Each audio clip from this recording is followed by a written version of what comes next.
জেলের খাবার খেতে পারছে না, সেজন্য আমি এটা নিজের হাতে বানানো খাবার জেলে নিয়ে যাব মায়ের জন্য।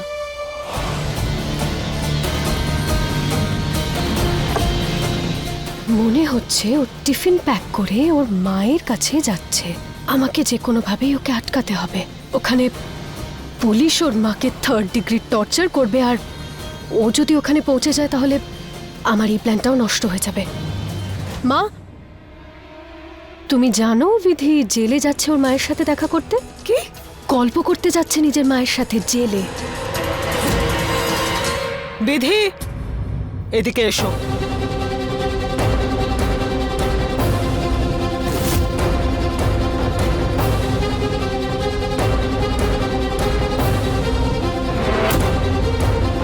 এই সব কিছু নিয়ে যাচ্ছ কোথায় তুমি? ডাক্তার ম্যাডাম, আমি মায়ের সঙ্গে দেখা করতে যাচ্ছি। তোমার এটা মনে আছে যে তুমি ঈশ্বরীর মেয়ে, কিন্তু এটা কি করে ভুলে গেলে যে এখন এই পরিবারের স্ত্রী তুমি? তোমার নাম এখন এই পরিবারের সঙ্গে জুড়ে গেছে। এখন এত রাতে যদি তুমি পুলিশ স্টেশনে যাও তাহলে লোকজন কত কথা বলবে। বিধি, প্রথম দিনেই এত বড় নাটক করেছিলে তুমি। আবিরকে মৃত্যুর মুখেই প্রায় ঠেলে দিয়েছিলে। যথেষ্ট নয় কি সেটা, নাকি এর থেকেও বড় কিছু করতে চাইছো? এই সব কিছু রেখে দাও, সকালবেলা দেখা যাবে। এই সময় তুমি কোথাও যাবে না। চলো ত্রিশলা।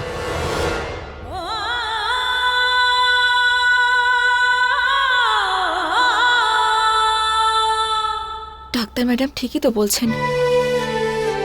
আমি না ভেবে চিন্তে সিদ্ধান্ত নিচ্ছিলাম। যদি আমি এখন এই সময় বাড়ির বাইরে বেরোই তাহলে কত প্রশ্ন উঠবে আমাকে নিয়ে, এই পরিবারের ওপর। আর তাছাড়া ডাক্তার ম্যাডাম তো বলেই গেলেন একটা রাতেরই তো ব্যাপার, কালকে মাকে ছেড়ে দেবে। আমি কালকে দেখা করে নেব।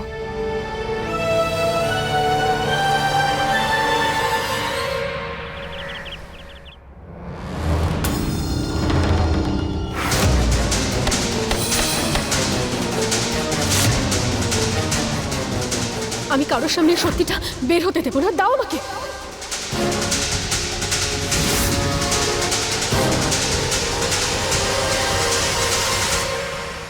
ত্রিশালা বেবি, এইরকম ভাবে রেস্টলেস হয়ে বারবার এইরকম রেগে গেলে কি সবকিছু ঠিক হয়ে যাবে? তুই শুধু আবিরের খেয়াল রাখ, বুঝলি? তাছাড়া তুই তোর রাগ তো ওই মেয়েটার ওপর দেখিয়ে দিয়েছিস। না মা, এই শাস্তিটা ওর জন্য যথেষ্ট নয়। আজকেও আওয়াজ তুলেছে, কালকে তো বড় আক্রমণ করতে পারে। আমাকে কোনো না কোনোভাবে বিধির ঘুড়ি কাটতে হবে, ব্যাস।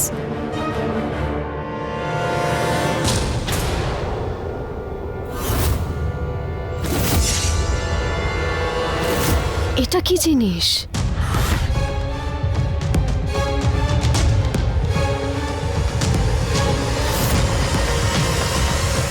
এটা সেই ওষুধটাই যেটা যেটা বিধি কালকে ইঞ্জেকশনে নিয়ে আবিরকে দিতে গেছিল। আমি তো ঘাস খুঁজতে গেছিলাম, পুরো পাহাড়টাই পেয়ে গেলাম। মানে? এটা ভুল ইঞ্জেকশন।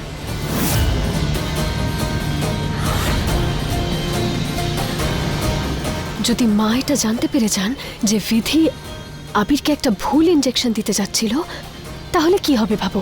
ওয়াও! দাঁড়াও। মা, মা, মা, মা। কি হয়েছে ত্রিশালা?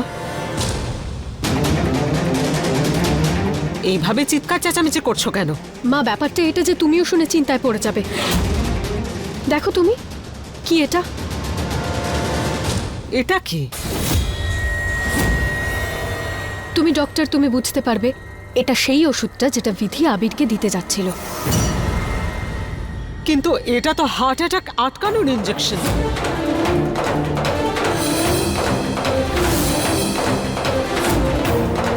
যদি আবিরকে এটা দেওয়া হতো তাহলে ওর প্রাণ চলে যেত। হ্যাঁ মা,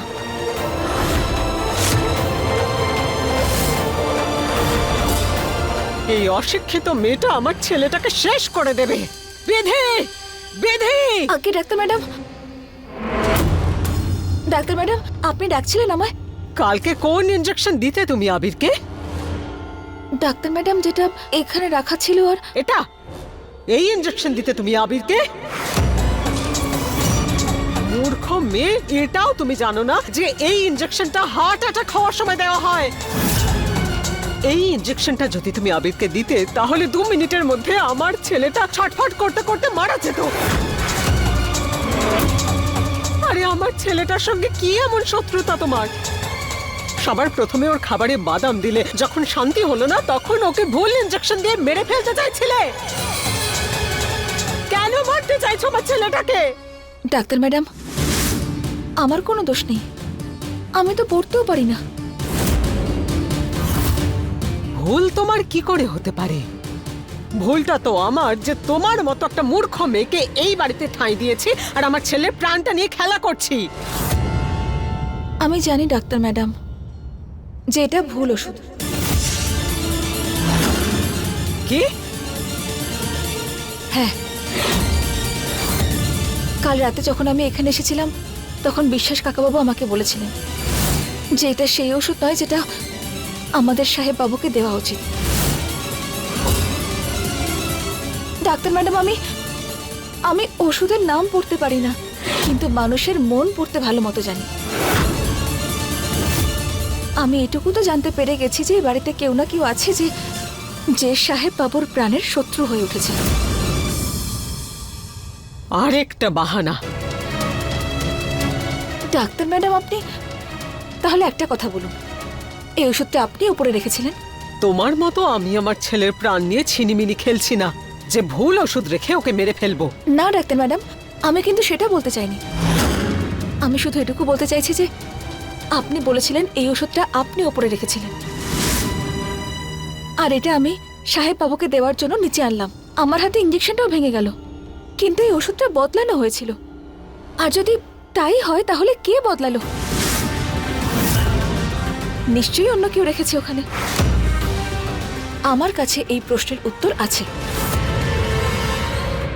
মানে? 1 মিনিট। দাদা,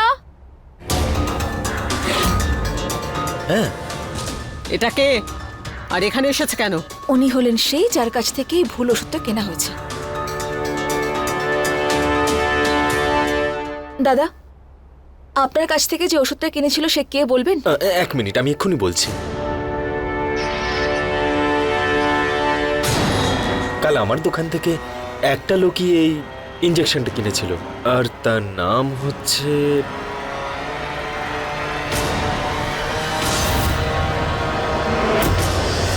নিশান্ত।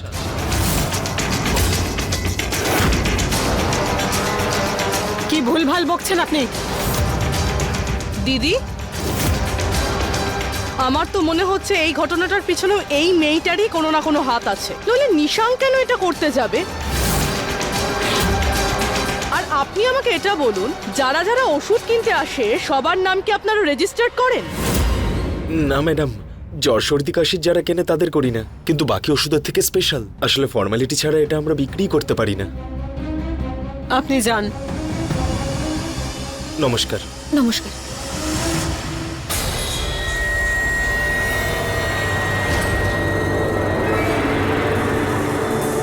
নিশান্ত, নিশান্ত, নিচে এসো। আরে কাকিমা, কি হলো? আবির দাদা ঠিক আছে তো? কেন? ঠিক না হলে ভালো হতো। তুমি যা কিছু করেছো এমনিতেই ও আর ঠিক হতে পারতো না। আরে এসব কি তাই না? বলছোটা কি তুমি? এটাই চাইতে তুমি, তাই না? আমি তো যাতে এমনি আবির জাস্ট ঠিক না জিজ্ঞেস হয়। করছিলাম যে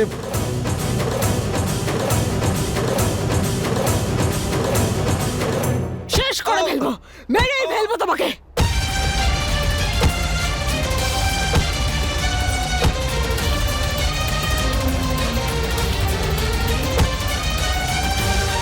আরে এ কি হচ্ছে কি এখানে? এত গন্ডগোল কিসের? কল সব বসাচ্ছি আমি, আজকে শেষ করে ফেলবো। দিদি দাঁড়াও, করুণা দিদি, কি করছো কি তুমি? শান্ত হও। কেন মারছো নিশান্তকে? কারণ আপনার সুপুত্র আমার ছেলের প্রাণ নেওয়ার চেষ্টা করেছিল। কি?